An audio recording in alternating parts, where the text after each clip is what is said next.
A lo largo de los años, nuestra bandera nacional no siempre fue del mismo diseño que la conocemos en la actualidad. Ha ido evolucionando y ha ido cambiando a lo largo también del tiempo mientras cambiaba nuestro territorio. En un principio, hasta 1776, mientras duró el virreinato del Perú, en este territorio flameaba la bandera del Estado español o del Imperio español, que es conocido como la Cruz de Borgoña o la Cruz de San Andrés. Hacia 1785 y luego de la creación del Virreinato del Río de la Plata en 1776, el rey Carlos III decidió cambiar el diseño de la bandera de España debido a su similitud con el diseño de la bandera del Imperio Británico. En este sentido, la bandera española pasó a ser la famosa rojigualda, ¿sí? Que se conoce con el diseño rojo y amarillo. Sin embargo, los regimientos de artillería y marina seguirían utilizando el diseño de la bandera del Imperio Español, sobre todo acá en los virreinatos, puntualmente en el Virreinato del Río de la Plata, y más específicamente en los regimientos de patricios que estarían involucrados en lo que fueron las invasiones inglesas. Acá hay dos puntos para tener en cuenta. Primero, el rey Carlos III en España había creado una orden que se llamaba la Orden de Carlos III, la Orden del Rey Carlos, y que había sido documentada y establecida a través de una real cédula. Esta orden del Rey Carlos tenía una particularidad, tenía los colores celeste y blanco, y estaba inspirado en los colores de la Virgen Inmaculada. Y acá el rey Fernando VII seguiría utilizando, porque seguiría la corriente de la orden del rey Carlos, y esos colores estarían muy vinculados a la monarquía española, sobre todo en estos regímenes absolutistas y de características monárquicas. Otro aspecto a destacar es que mientras se gestaban entre 1806 y 1807 las invasiones inglesas al territorio de Buenos Aires y el de Montevideo, más precisamente dentro del Virreinato del Río de la Plata, los regimientos de patricios combatirían junto con milicias urbanas utilizando banderas bifranjas de color blanco y de color rojo, y algunas con los símbolos de la bandera de la Cruz de Borgoña. Esto representaba tanto el color blanco como el color rojo, la unión y la libertad. Era conocida como una bandera porteña en aquellos años, y sin embargo podría decirse que fue de una manera incipiente un primer símbolo de representación. Muchos de los revolucionarios que participaron en 1810 habían estado participando, defendiendo a el Virreinato del Río de la Plata de estas invasiones británicas. Sin embargo, durante 46 días en Buenos Aires flamearía la bandera británica hasta que se desarrollaría un proceso que se conoció como la Reconquista, y en Montevideo se lo conoció como la defensa para repeler la invasión y el ataque británico. Otra cuestión particular a tener en cuenta es el diseño bifranja, el color blanco y el color rojo, que forman parte de este diseño particular de bandera, que sería aproximadamente el mismo diseño, en este caso de color blanco y de color celeste, el que inspiró a Belgrano en la creación de la bandera, que sería hacia el año 1812. Pero antes de eso ocurre una cuestión particular. Durante la Revolución de Mayo es poco probable que se hayan repartido cintas celestes y blancas. Eso parece ser una teoría inspirada por Mitre para instaurar el color unitario. No hay a ciencia cierta una teoría que sea efectiva para determinar que sí se repartieron este tipo de cintas. Algunos dicen que también hubo cintas de color rojo inspiradas en los colores porteños.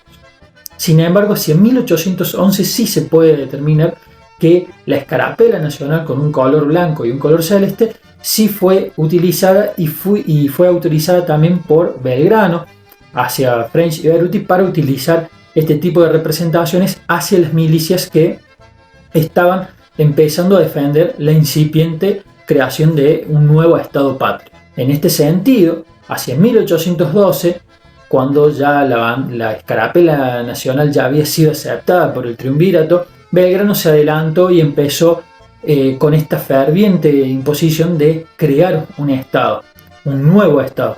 En este sentido, la escarapela nacional inspiró a Manuel Belgrano para la creación de la bandera el 27 de febrero de 1812 a las 18:30 horas sobre las orillas del río Paraná. Ahora bien, ¿por qué el color celeste y blanco? Obviamente había una gran simpatía por los próceres de la incipiente patria que se creaba hacia los títulos nobiliarios y hacia las monarquías, y sobre todo para mostrar esta simpatía por Fernando VII y hacia la orden de el rey Carlos.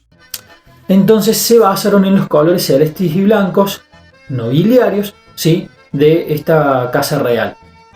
La idea también era mantener un poco, utilizando la bandera rojigualda todavía en el territorio, hasta después de la Revolución de Mayo, hasta que se declarara la independencia. Una idea también como una maniobra política para no levantar tantas sospechas. Sin embargo, Belgrano se adelantó y pretendía ya la utilización de un nuevo símbolo en este territorio. Tampoco tenemos que olvidarnos que hacia 1815 Belgrano trataría de empujar la creación de una monarquía constitucional con la representación de un descendiente inca en nuestro territorio, llamándose el Reino Unido del Río de la Plata, Perú y Chile.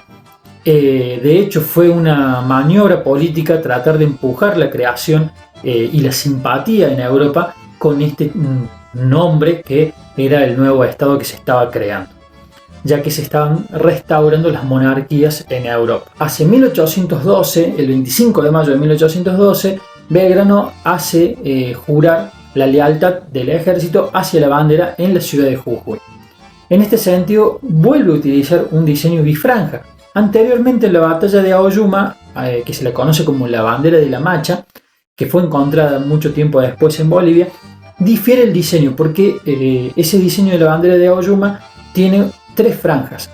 La diferencia es que son 2 franjas de color blanco y la del centro es color celeste, distinta a la que se aceptaría con un modelo de 3 franjas también, pero 2 celestes y una blanca en el medio. Ahora, ¿de dónde sacamos y dónde podemos tener estos datos de entender que la bandera bifranja ha sido la bandera inicial, la que gestó toda esta creación de nuestra insignia patria? El ejército de los Andes utilizaría esta bandera de 2 franjas durante mucho tiempo, inclusive se terminaría heredando a la provincia de Mendoza este mismo diseño. También se utilizarían 2 diseños de bifranjas en el ejército de Belgrano, el que se denominado Ejército del Norte, hacia 1813, y Beruti vería en Buenos Aires un diseño de bifranja, pero al revés, con los diseños y con los colores invertidos, en este caso, que también darían más sustento a esta teoría de que la bandera bifranja fue el primer diseño que se utilizó. Sin embargo, el Regimiento 9, hacia 1815, tendría un diseño muy particular y similar al diseño de la bandera de la Macha. Las expresiones unión y libertad seguirían utilizándose hasta el día de hoy. De hecho, lo podemos encontrar en algunas monedas. Sin embargo, hubo muchas monedas que al principio representaban y tenían esta leyenda de unión y libertad, y en la actualidad también lo podemos ver. Y otro aspecto es que los colores celeste y blanco terminan representando también la unión y la libertad, algo que se empezaría a gestar entre los patriotas de aquella época. También es muy particular considerar que hacia 1815 se fragmentaría estas provincias unidas del Río de la Plata, tanto en el Congreso de Tucumán como en el Congreso de Oriente. El Congreso de Tucumán terminaría declarando la independencia el 9 de julio de 1816, mientras que el Congreso de Oriente se adelantaría con Artigas a la cabeza para declarar la independencia el 29 de junio de 1815. Sin embargo, Artigas utilizaría un diseño similar al de Belgrano, con de 3 franjas, 2 celestes, un celeste un poco más oscuro y un blanco en el medio, pero le atravesaría 2 líneas en diagonal, similar al del regimiento de patricios, similar a la Cruz de Borgoña o la Cruz de San Andrés, porque también habían participado en estas batallas contra los británicos en las invasiones inglesas. Sin embargo, este diseño no le terminaría cerrando a Artigas, lo cambiaría con otras líneas que estaban atravesadas de manera horizontal, que luego fue la primera bandera que utilizaría la provincia de Corrientes, pero como no se veían a lo lejos, le decidió atravesar una línea diagonal mucho más gruesa de color rojo. Y el decreto establecía que todas las banderas que estuvieran alineadas en el Congreso de Oriente y a lo que fue la Liga Federal o a lo que fue la Unión de los Pueblos Libres o la Liga de los Pueblos Libres, tenían que llevar el color rojo en sus banderas. Córdoba, Misiones, Entre Ríos, Santa Fe, fueron algunas de las provincias que incluyeron el color rojo en sus banderas en un inicio. Con respecto a la teoría de la famosa máscara de Fernando, que se utilizaría hasta la declaración de la independencia, encontramos algunas banderas, por ejemplo, en un templo de San Nicolás, con un diseño muy parecido a la rojigualda, nada más que con los colores celestes y blancos. Entre 1818 y 1820 la bandera sufriría muchos cambios, sobre todo de la mano y la iniciativa de Pueyrredón. Las franjas serían un poco más anchas, se empezaría a incluir el sol. El tema de la inclusión del sol establecía como una bandera que simbolizaba una bandera de guerra, y se dejaría las banderas sin el sol como banderas menores o banderas civiles. De hecho, los ejércitos de las marinas empezarían a utilizar este tipo de banderas con la inclusión del sol. También se incluirían estrellas que simbolizaban a las provincias que se iban incorporando a las Provincias Unidas de Sudamérica. Ya habría cambiado la denominación, se dejaría de utilizar Provincias Unidas del Río de la Plata y cambiaría a ser Provincias Unidas del Sur o de Sudamérica, como lo establece el Acta de la Declaración de Independencia o el Himno Nacional. Con las autonomías provinciales empezaría una especie de anarquía dentro del territorio, y la falta de consolidación y unificación de las provincias establecería, por ejemplo, que Tucumán se declarase como república, utilizando un diseño con una bandera roja y celeste, y la separación también de la República de Entre Ríos, que también utilizaría como bandera o insignia la bandera de Artigas. Esto no duraría mucho, volverían a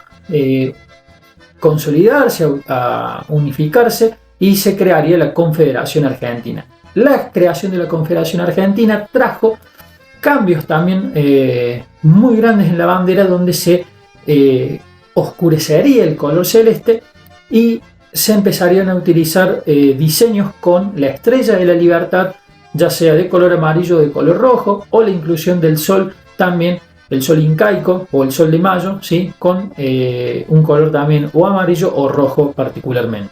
Se incluirían los gorros frigios en algunos aspectos, y se empezarían a utilizar ciertas leyendas como viva la Federación, viva la Confederación Argentina, mueran los salvajes unitarios, etcétera, etcétera. Hay que hacer la salvedad que en 1826 y 1841 respectivamente, Guillermo Brown utilizaría en la Marina dos diseños muy particulares de bandera. El primero con una cruz como la de San Andrés, atravesada, ¿sí? Y después una bandera toda celeste con gorros frigios y un sol rojo. Este tipo de banderas fueron, en cierta manera, una representación nacional en distintos conflictos armados. Mientras se daba el conflicto entre unitarios y federales, se fue acrecentando, y sobre todo el uso celeste hacia los unitarios. También se utilizaba el color verde y el color rojo y el color azul bien oscuro para los federales. En este sentido, la mayoría de los exiliados unitarios que se dirigían hacia la banda oriental empezarían a utilizar distintos diseños de 4 franjas con los colores celestes y blancos, o con 3 franjas pero verticales, que se volverían a repetir ya con la creación de la Liga Unitaria y la creación de la Liga Federal, propiamente en este enfrentamiento que se daba como guerras civiles en Argentina. Obviamente es muy importante la popularización que se gestó hacia las personas y hacia la incipiente nación, el uso de la bandera de 3 franjas con los colores celestes en las puntas y el color blanco en el medio de manera horizontal. De hecho, hacia 1852, 1850, 1852, la Liga Unitaria se apropiaría básicamente de este tipo de diseño y lo utilizaría también en la bandera que se crearía cuando se separa Buenos Aires, con la creación del Estado de Buenos Aires durante 10 años, que llevaría la inclusión en el medio de la escudo.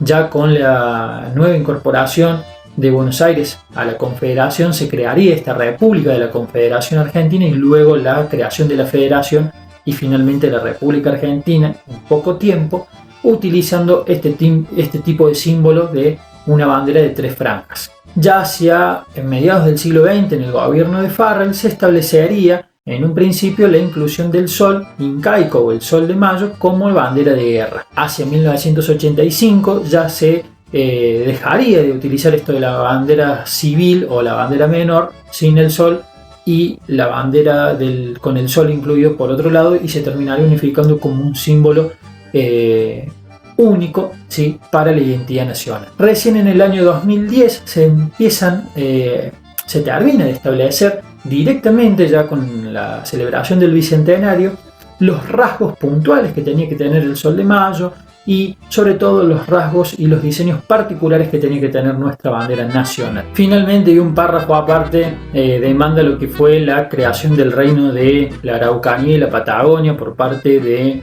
un nobiliario francés que manipularía un poco a algunos pueblos mapuches y gestaría desde Chile la creación de un nuevo estado basándose en la Real Cédula, que había establecido un protectorado hacia esa zona, y la falta de la inclusión que habían generado los distintos enfrentamientos internos, tanto en Chile como en Argentina, y la falta de efectivización sobre el control de esos territorios.